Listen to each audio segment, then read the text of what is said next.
Watch this young lady how she is arguing with Judge Fleischer and how Judge is trying to help her. Comment if you like Judge Fleischer. And the way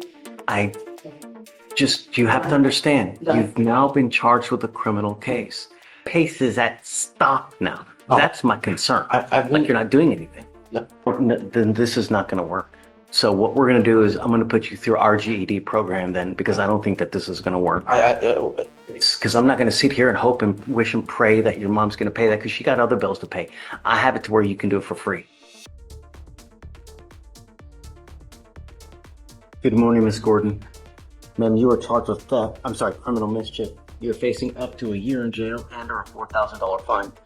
We are going to do probable cause. You have the right to remain silent. Anything you say can or will be used against you. You have the right to have an attorney present. If you cannot afford one, one will be appointed to you, ma'am. Thank you, Your Honor. On April 8, 2025, in Harris County, Texas, a law enforcement officer was dispatched to an apartment complex and made contact with a complaining witness who said that she and the defendant were in a previous dating relationship and currently live together. They've gotten in a verbal argument, and the defendant locked the complaining witness out of the apartment and eventually let her back in. And when she re-entered the apartment, the complaining witness saw the defendant had soaked her clothes in bleach. The complaining witness then told the defendant to leave the apartment. The defendant then left the apartment and took a large kitchen knife outside. And the complaining witness then witnessed the defendant scratch her vehicle with the knife, and the defendant scratched the word bitch onto the hood of the complaining witness's vehicle. The complaining witness estimated that the total damages to the vehicle were approximately $1,000. Ms. Gordon, I'm going to find that there's probable cause to go forward with the case. I'm ordering you now as a condition of your bond not to have any contact with the complaining witness in this case. Do you understand? the last part again. I'm ordering you not to have any contact with this person. Not to be in possession of any weapons. If I find that you do, I'm going to put you in jail. Do you understand? I will make your bond high. I'm going to protect every person in this county. I don't care who you are. I don't care if you're a small farm animal. Anything you do to endanger my community, I will revoke your bond and put you in jail, and I'm going to make it high. If you don't have anyone to pony up $5,000 to $10,000, you'll be stuck like Chuck in there until this case is over with. Do you understand? Do you mind reaching out to this person to let them know that we've put these conditions on? Yes, to let us know if she tries to make contact whatsoever? Sure. I don't want to talk about the case. I've got a bunch of DAs here, and whatever you say, they're going to use it against you. Okay, tell me. Me and the person stay together. I'm ordering you not to have contact with this person. The person that filed the report was her friend, and the way you have to understand, you've now been charged with a criminal case. There are certain conditions we put on to ensure that nothing else happens. I don't know what kind of relationship you have. You now have this criminal case. If you get mad because of this criminal case at this person, right, and then you start having words, you're going back to jail. That's why, to prevent that from happening, I don't want you to have contact with this person. You need to separate. I don't want you to know where she lives, where she works, where she breathes. No, don't have any contact. Don't use social media. Don't use someone else to have contact with her. Don't text, call. If I find that you do, it's not going to go well for you. Do you understand? How old are you, man? 20. What do you do for a living? Oh, What are you studying to be? that's one thing. It's not a good way to start. Because whenever you start going to apply for jobs, they look at records. And when they see someone that has a criminal mischief like this, they're thinking to themselves, you know, we probably shouldn't hire this person, because this person, when they get angry, they are volatile. They're like a volcano ready to erupt. Do we want someone like that working with us? Probably not. The more cases you get on your record, the worse life you're going to have. This life is extremely difficult, and it doesn't get easier the more convictions you get. It is hard enough as a black, brown person in society today. Now you start racking up convictions on top of it, or picking up criminal cases. You think it's easier? No. Self-control. Because if you don't, that's why we have jails. You want to apply for a court-appointed lawyer, man? you need a lawyer to represent you. You can go hire one, or I'm happy to give you one if you want one. You want one? Okay. I need you to fill out an application for me. Deputy Miranda's going to give you one. I'm going to create bond conditions where you promise us you're not going to have contact with this person and no weapons as well. Once you sign it, you fill out the application. I'll take a look and I'll have you booked as well. All right. Please. There's we're approaching again on J.D. Gordon, the one with the bond condition. So Judge, I spoke with plenty witness is fine with contact and with the defendant living there as well. Your Honor, I also want to mention that the state's going to be evaluating this case later for dismissal, just in light of information that I've learned recently. Okay. So he's telling me that you're here from another state or something like that, right? You don't have much family here? These are things that you need to consider when you're out there in the free world. The reason you're out of jail now is because we gave you a free bond. That doesn't continue to happen. If you continue to pick up cases, at some point we stop giving PR bonds. And if you don't have anyone to pony up $5,000, $10,000 to get you out, you will be stuck in there. And when that happens to people, they end up just pleading guilty to get out, racking up convictions, and you become unemployable. I don't know what kind of relationship you have with this person, but if it's the type of relationship that you're constantly butting heads and you're constantly fighting, be very careful. Because if you pick up a new case, or if I find that you're become a danger, you're threatening or acting like this, I'm going to revoke the bond. I'm not asking much. I just want my city safe. You understand? All right. So just don't have any threatening or harassing contact with her. Don't have any weapons, and everybody's happy. Okay. Do you mind filing those conditions, and then we'll have a sign? And then you'll be free to go after that. Okay. Oh, we got it. Come on. Just don't worry about it. We already have conditions. I'll sign it. Mr. Melendez checked in. You'd asked for a short setting because you wanted to hear about job and Okay. he didn't have paperwork on him, but he's supposed to have some tomorrow, but he is here. Well, that doesn't help me today. I know it doesn't help you, but you told him to be here or have that stuff. So we're rolling tomorrow. So, okay. Have it tomorrow. Let me ask him about what time you'll have it. Because Sure. it's in the morning. Anyway, you understand. I forgot. It's PDF showing that he was enrolled in school, but he is working on a job right now. Where is he enrolled? Let me see. Our program is conducted entirely by independent study and requires dedicated effort and self-motivation to considerably above the average. Come up, Mr. Melendez. Is that mom over there? No, he came in on his own, Judge. What does that mean? Well, I'm in a pen foster. Like, you could do it at your own pace. Like, if I were to like give it like everything I got, I could graduate probably like less than 6 months. But right now, I had to start from 9th grade.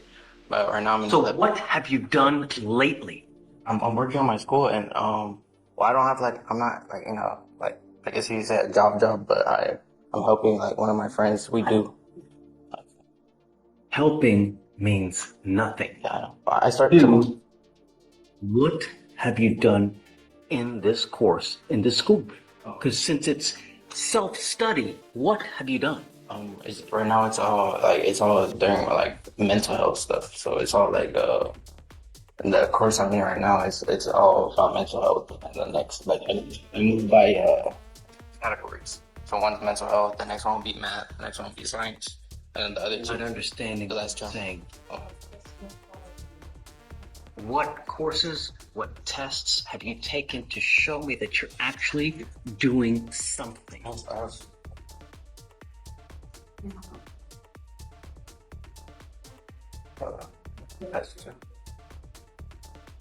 I just have to finish that one, and I'll complete with the whole mental health. Have you even made an appointment to meet your instructor? It's not like instructor based. It's like I'm saying it's like all online. Like you can go at your own pace. You can like my little brother. And what I'm concerned is that your pace is at stop now. That's my concern. I think you're not doing anything. Look, I had that last open case. I tried it last time. I've progressed since then. Show me. That's just an I can open show you. web page. I can show you another one. Like probably the next court date. It'll be like a new. It's not gonna be mental health no more. I should be in math or science. And I start my job tomorrow. Here. Framing houses. And I can get the paperwork. Oh, I don't know. I want. Yeah, I can get other After paper. you're working, Yeah. then I want you to go to work. I don't want you to spend your time here wasting it, and you can get proof to him. He can get it to me. I can get but it. I want proof that you're actually working full time or in school full time. This does not look like full time study for to me. So Yeah, it's because I applied to Chick-fil-A, but they denied me because of my open case. So that's when I applied to the framing, and he said I should. Well, I was supposed to start today, but he told me to come better tomorrow. So I have to go in at 5 in the morning. So he told me it's at court to just come in tomorrow. and they're okay with your hair looking like this at I'm work? gonna tie it up and wear a hard hat. Yeah. The way you look says a lot about you. When you look like $1 million, people treat you like $1 million.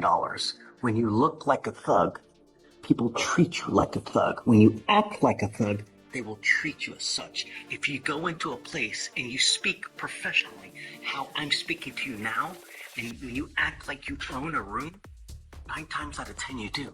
But if you go in there with speech like, yeah, dog, this, it's always going to go nowhere. To move up in this life, you have to look good, sound good, and be professional. Otherwise, you're never going to get anywhere. You understand? This, it's not going to look good for a job. I'm telling you. If you're out going to play, great. But not while you're working, man. So I want to roll it to tomorrow. Bring proof that he's working. I want to know that he's just not on the street. You know, screwing around. But he's gonna give me a paper, so like, Okay. a picture. I want to verify it, though. I want you to know. I think what he's saying is he's not gonna be able to have it by docket call tomorrow morning, is what he's trying to get. Yeah, like tomorrow when I go into work, he'll give me the paper and then Okay. I just So a picture. take a picture of it and text it to him. That's fine. It's not hard. Go to work. When you go there, get there early, dress appropriately, and do a bang-up job. Don't do stuff half-assed, because if you do, they're just going to send you home. You understand? And no using dope. Okay? Got it. We said, when do we do for another test? I just had 2 weeks for both school and job. Okay, so I will test, I'm going to test in 50 days from the day that he picked the case up, which was March 21st. I'm testing you so I know that you're not using. If you test positive after 2 months, it's not going to go well for you. That should be a sufficient amount of time that there's nothing in your system. Do you understand, Mr. Melendez? Okay, so we'll sit you off. Let's do Monday, just to give you enough time to get the documentation to me. At the next setting, I also want proof that you've done your schooling. Do you understand? Okay, done. So you want back Monday, the 21st?